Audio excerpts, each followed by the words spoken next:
special guest with us. We have Kennedy Ryan, who is the hottest romance author out. Okay, put some respect on her name. Okay, so right now I'm going to ask her a few questions. Then we're gonna have a segment of sip and spill. So you don't want to miss that. As a historical fiction girly myself, yes, I really love how Real had a story within the story. Yes. I love that about it. Thank you. Would you ever consider writing a historical fiction book? You know, I get asked that a lot, especially after Real, because people are like, would you just write a Desi Blue book? You know, like a whole book that's Desi Blue. Right. And I always say, you know, and I just kind of say it kind of self-deprecatingly. I'm like, I'm not smart enough to write a historical novel. What? I mean, I don't know that I would, but if I ever did, it would be something like this. You know, I love history, and I love the Harlem Renaissance, which is really how Real started, was my love for that era, and then building it out into a historical through line for a modern love story. So maybe, you never know, but I mean, historical romance is actually my favorite subgenre. Ooh. That's where I started reading romance in the 7th grade. Whoa. Much too young. Okay. And my mama was not happy. But it's still my At least you were reading. Yes, and she did not see it that way. I had to hide my books in the mattress, in the closet, under the bed. Yeah, she was like, you're not going to bring it in my house. And I kept reading it. So I'm a romance girly through and through. And I cut my teeth on historical romance. So, and Beverly Jenkins, this will tell my age, Beverly Jenkins wasn't even writing when I first started reading historical romance. So who were you writing? You know, who were you reading? Now I have I mean, this is like the godmothers of romance, which is like Kathleen Woodowis and Joanna Lindsay, and you know, those are the founders of modern romance as we know it. And that's what I started reading. I'm talking about the big, thick ones that you get in the grocery store. The mass paper. The mass. Yeah, girl. Yeah. Okay. And some of our problematic faves, you know. Okay. Judith McNaught. Okay. You know, so those are some of the ones that I cut my teeth on, because really that's all there was. You know, like there was no diversity in historical romance at all. Beverly Jenkins really just blazed that trail completely. God bless her. You know, so, and there wasn't a lot of diversity in romance, you know, generally at all. Not that it didn't exist, but it really wasn't something, especially me living in rural North Carolina and only really having like my tiny little library, there wasn't a lot of it at all. So, you know. Well, see, you heard it here first. We might get it. We might get it. So you're saying there's a chance. Exactly. I'll hang my hat on that. Okay. Okay. So, a lot of your books tend to have like a lot of heavy themes, trauma. Do you have an extensive self-care routine to kind of keep yourself grounded so you don't get lost in that yourself? You know, sometimes it does happen. Like when I was writing Long Shot, which is the toughest book in my catalog, I literally had a bald spot when I finished writing that book. You know, I'd been messing with my hair so much while I was writing that I was like, oh, I have a bald spot. And that was really like, I didn't realize how much it required of me. Because when I'm writing books, I interview. So I interviewed so many survivors, women who were survivors for that book. I interviewed social workers. I interviewed people who worked in shelters, and that's really all I was taking in. All of that. And I didn't realize what a toll it was taking on me. And I think after Long Shot, I realized I really had to take better care of myself. Yes. And so I try to, but sometimes I get really busy, and my husband is great at reminding me, you haven't eaten, you haven't been outside, you haven't showered, you know, it's like, okay. I love that. Yes. Shout out to hubby. Yeah, he's great. Okay. So I have another question. Some people say that trauma really should not be in romance. They want it to be fluffy. You know, what would you say to that? I think that a lot of people, first of all, when I hear a lot of people talking about that, they're talking in the context of Black romance. You know, and one thing that I say is that a lot of my white counterparts get to write deep emotional stories, and it's just called deep emotional stories. Okay. And when Black women write it, it's called trauma. Yes. And so I'm resistant to that. But what I would say is that when I'm writing difficult topics, when people say that romance, that those deep, emotional, difficult topics don't belong in romance, I say you don't understand romance, what romance is capable of.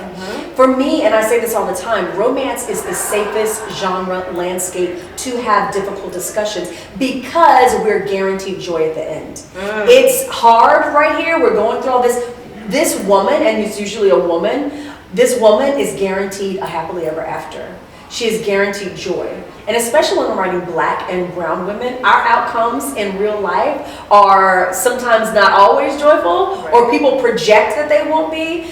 I know that I can control this narrative, and whatever that woman is experiencing, there will be guaranteed joy. I never write hurt without healing. And what I mean by that is people don't sometimes understand what trauma-informed fiction is. Trauma-informed fiction, which is something like Long Shot, which is the book I've written on intimate partner abuse. Trauma-informed fiction is when a writer engages, usually with some community that has actually experienced that hurt. They garner, like, what would it take to depict this experience, and they depict it with as much accuracy and compassion as they can, and then they write what's called trauma-responsive fiction. Trauma-responsive fiction lays out a path for healing. And I never write trauma-informed fiction without trauma-responsive fiction. Those two things go hand in hand. So when people say that trauma or difficult experiences don't belong in romance, then first of all, I understand that you underestimate romance. And if you're underestimating romance, that underestimation is probably grounded in misogyny and patriarchy. So we'll deal with that later.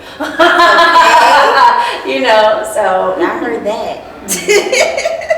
Okay, so now this segment is going to be called Sip and Spill. Okay, you got your drink. I got my drink. Got your rosé. Yes. I have my rosé, even though hopefully she'll be doing most of the drinking. So I'm gonna put 30 seconds on the clock. Okay. And Kennedy Ryan has 30 seconds to answer each question. If she doesn't answer in time, she has to drink. First question is, what's the first word that comes to your mind when you think of your readers?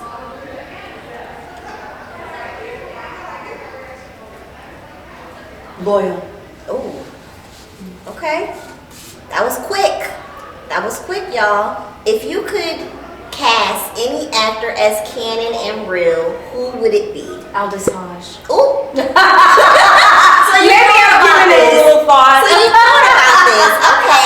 Okay. Writing in a cozy cabin or a beachfront bungalow? Beachfront bungalow. Ooh. Definitely beachfront bungalow. Okay. I love the waves. Beachfront bungalow. Okay.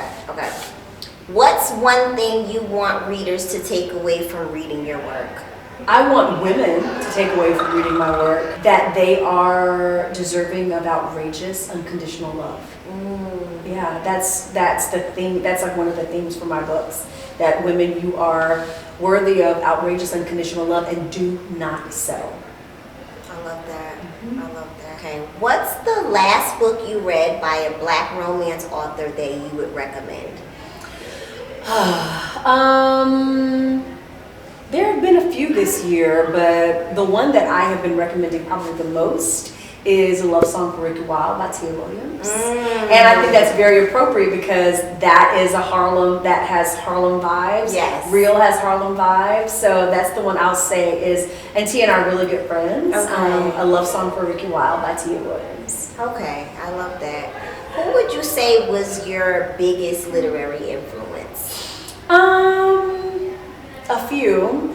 I would say Zora Neale Hurston is one of them. When I started writing This Could Be Us, I reread Their Eyes Were Watching God. Because anyone who has read Their Eyes Were Watching God knows that Janie has this whole journey with all these men. Yes. And she basically is having to stand on her own 2 feet. And so I listened to I read it obviously, but right before I started writing This Could Be Us, I reread Her Eyes Were Watching God. And so Zora Neale Hurston, and then one that's lesser known, B.B. Moore Campbell. Yes. Yeah. I know. See, nobody talks about her. Yes. Definitely. I think that when I look at books like 72 Hour Hold, yes. and I look at how mental health and therapy is a theme that comes up in a lot of my books, I've traced it to her. Wow. And like she was one of those authors who was writing about such real things. Back in the day. Back in the day. You didn't really see that. Yes, exactly. Yeah. And so I really count her as a huge influence on me. See, now you're making me want to, because I have her on my shelves. Pull it back out. Pull it back out. Off a little, pull it back out. Wow. Yes. Okay. She passed away a few years ago, and that's a huge loss for our community. Okay. All right. Would you ever write a urban romance novel?